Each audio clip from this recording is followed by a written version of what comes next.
Thanks for spending your lunch break with me to learn about OpenTelemetry.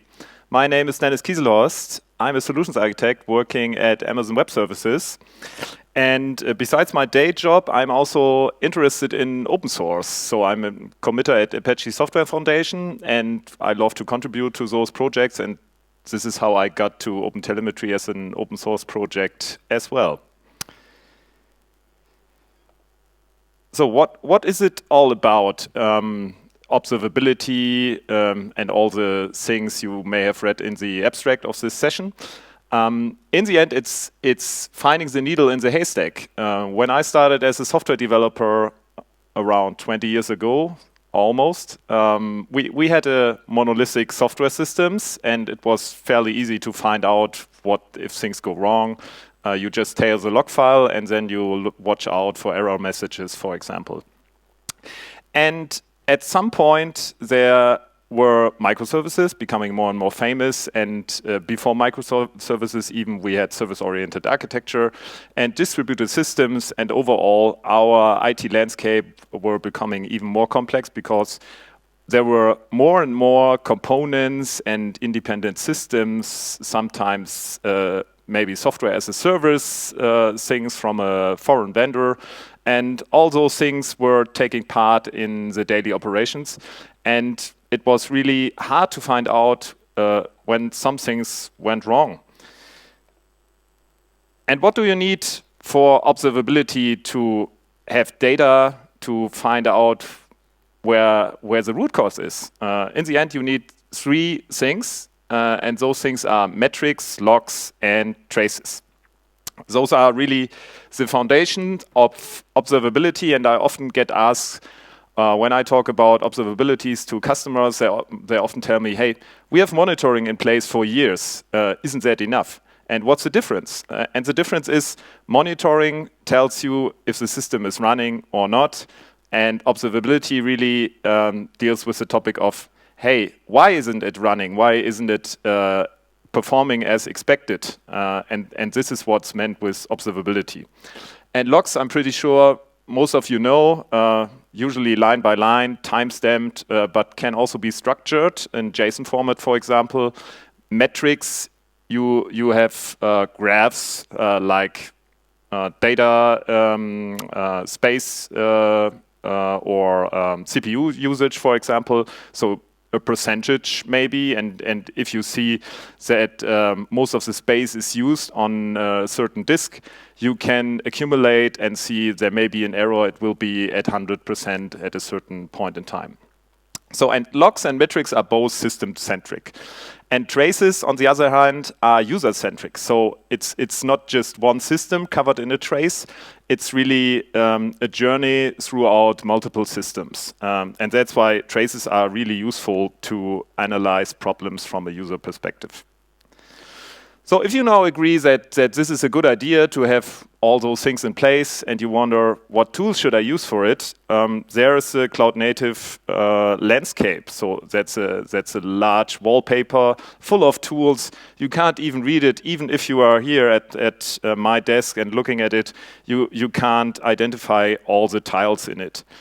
And if we zoom in a bit into observability and looking at those tools, there are still so many that makes it hard to decide. And in the past, there was a survey conducted called CNCF End User Technology Radar, where companies got asked, hey, what are you using for it?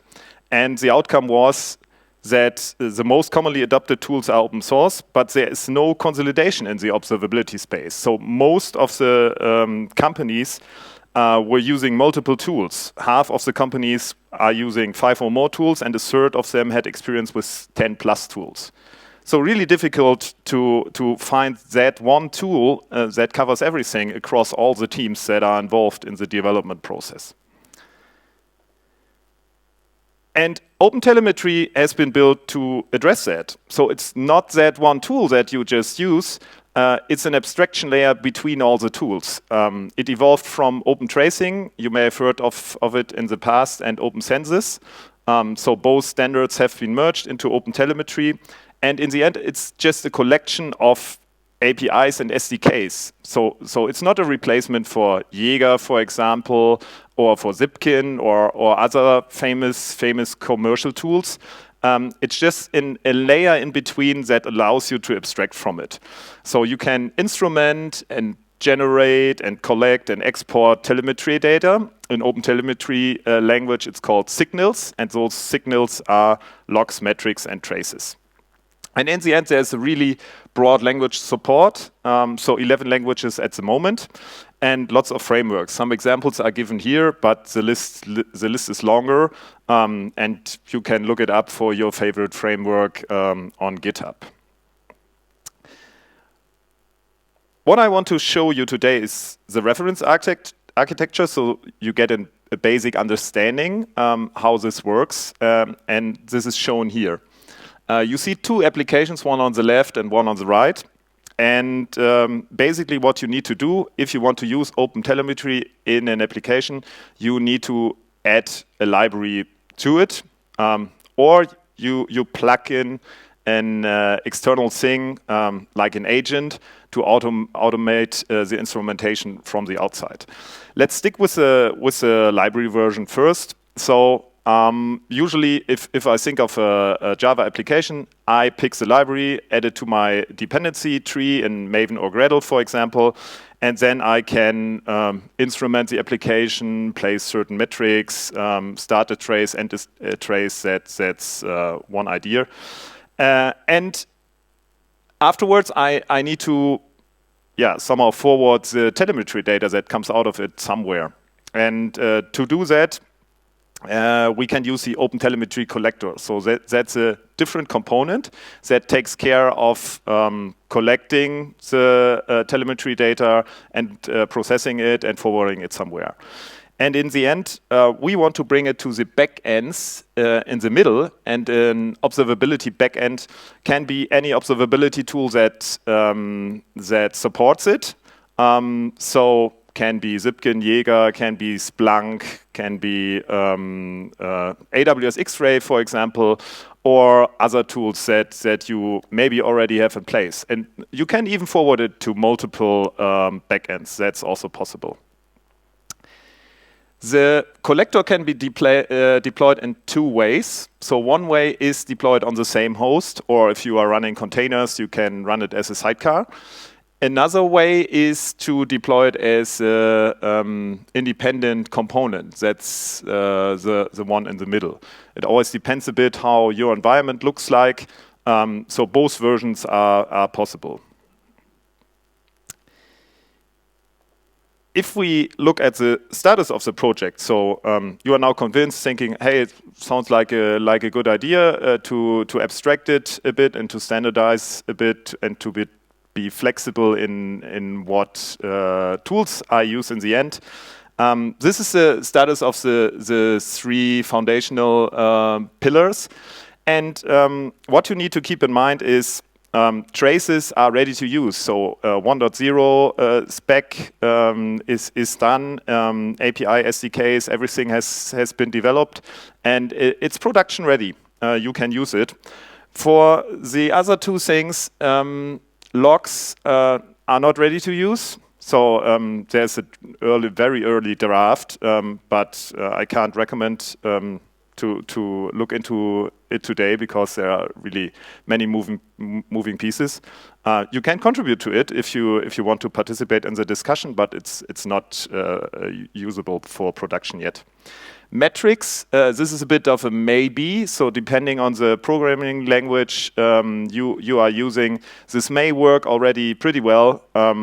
But there is some work ongoing.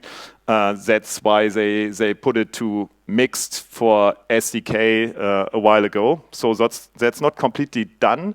But for Java, for example, it's working already pretty well. Okay, I've talked much. I know you just had food, so to keep you awake in this dark cinema here, let's just switch and have a little demo. So this is a pet store, as used pet stores are often used for demos, so I also brought a pet store here. What you can do in this pet store is adopt the pet, take it home. You just need to pay a little fee. For example, this one here looks so cute.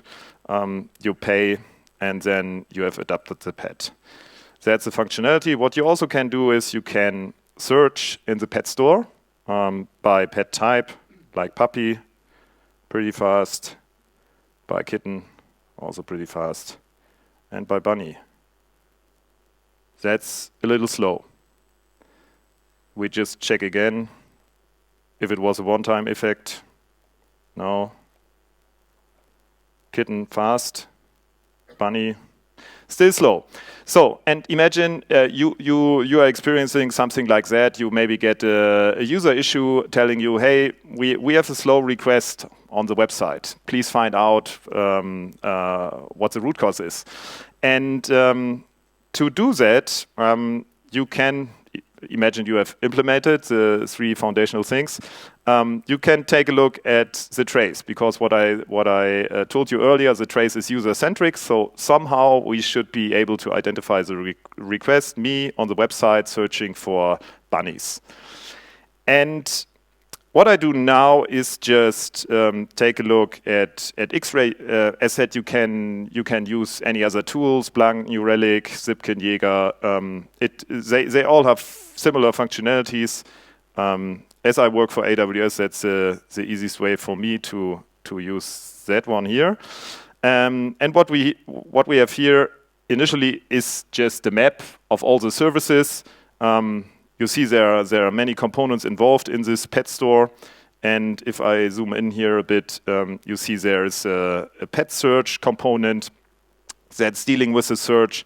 And in the end, here's also a database table where all the pets are stored. And in the end, everything is green. Why is everything green? Because there were no errors. So we got the response, everything was fine. Otherwise, we'd see red marks if something is failing. But now we want to look more into what's really up with the bunnies. So we look into the pet store component, and what we see here is we see all the traces. So really per request, we see a trace. The trace has an ID. We also have the response time as a duration. And maybe let's just sort it by response time. What I could also do is filter here by URL and look for bunnies or something like that.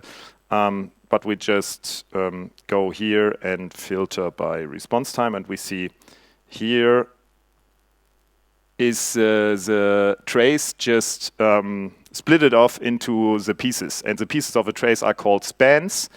And if we look at a certain span, the more time it's been using, the larger it is there. And what we see here, we could think of, hey, maybe it's a database query, that it's just slow for bunnies because we have so many bunnies in the database or something like that.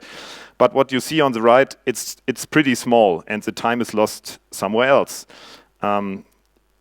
Just to point out here, the map is now simplified, so we just see there's a container service running the search component and the database, and something is living in an object store.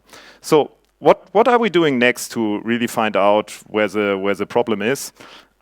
We see here a method name, search controller search, and yeah, it seems to be related to that. So let's take a look at the method.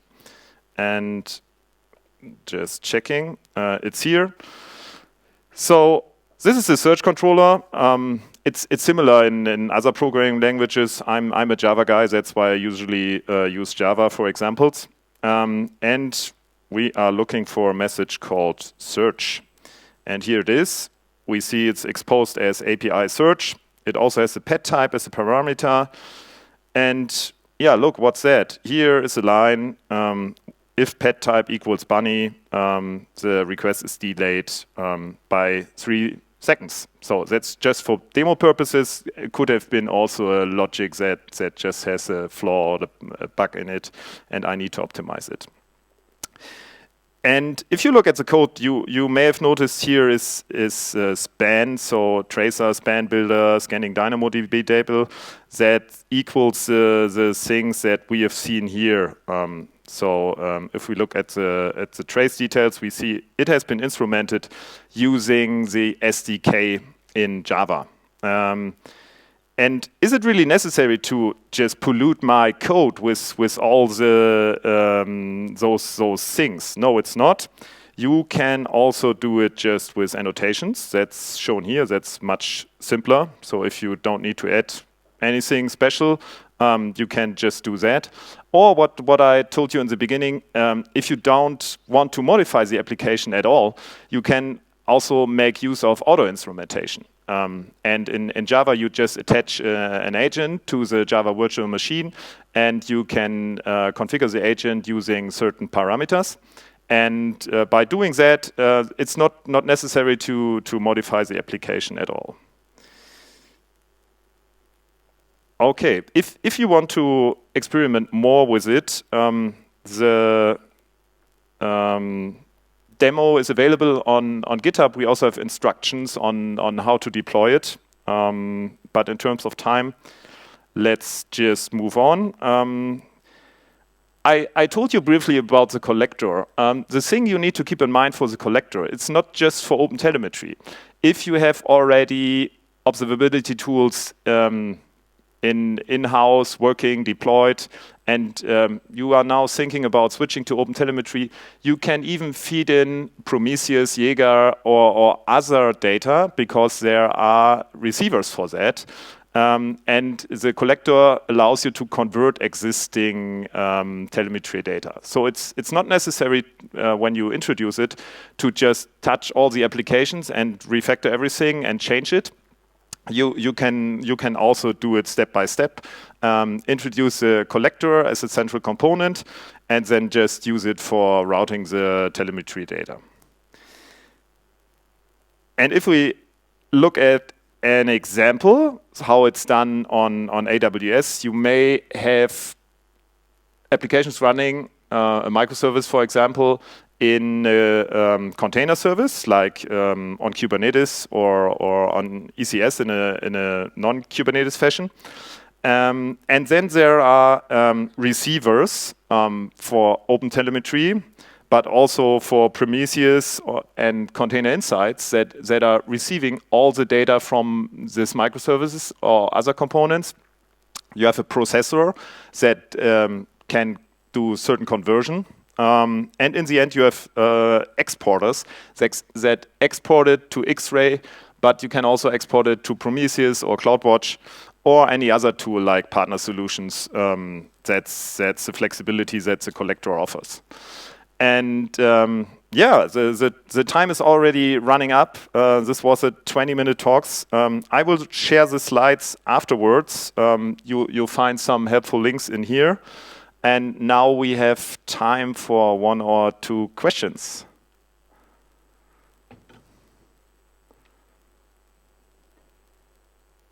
Don't be shy. Thank you.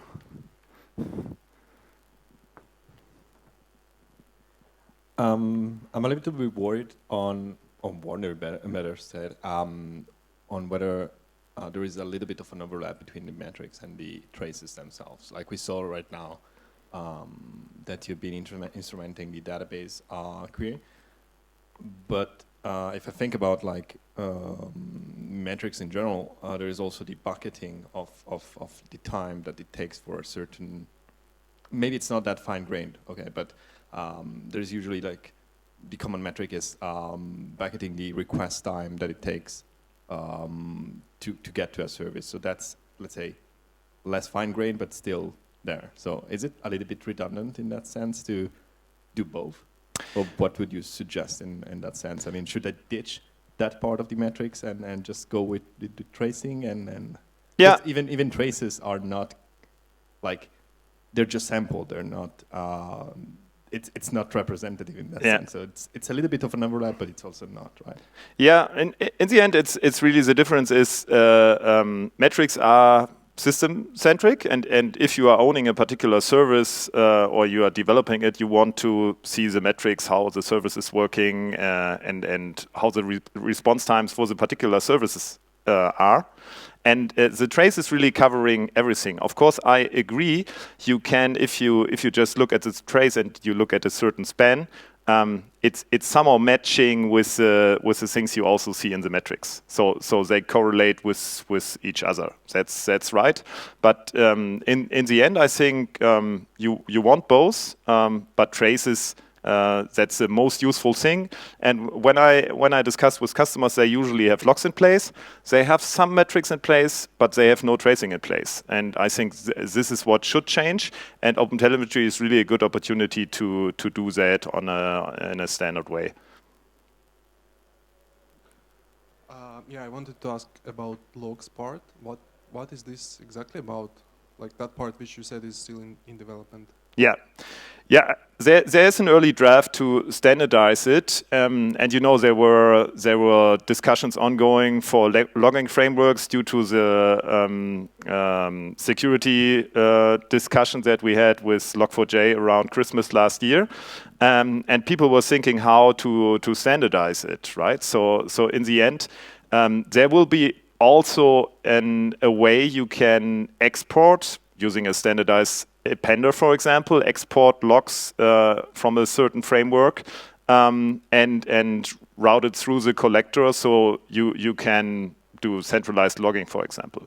But I think that has the lowest priority, and I totally agree with that for tracing it's more useful, because for logging there are already many solutions in place as of today, and lots of people have worked on that. So that's why it's pretty early in the discussion. And if some of you have particular interest in that, I can really encourage you to participate in that and tell people, hey, what are the things you should solve, and what are the things that don't need a solution because it's working already.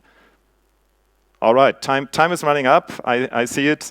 Thank you very much. Enjoy the day. And if there are any other questions, just approach me. I will be outside. Thank you. Thank you, Dennis.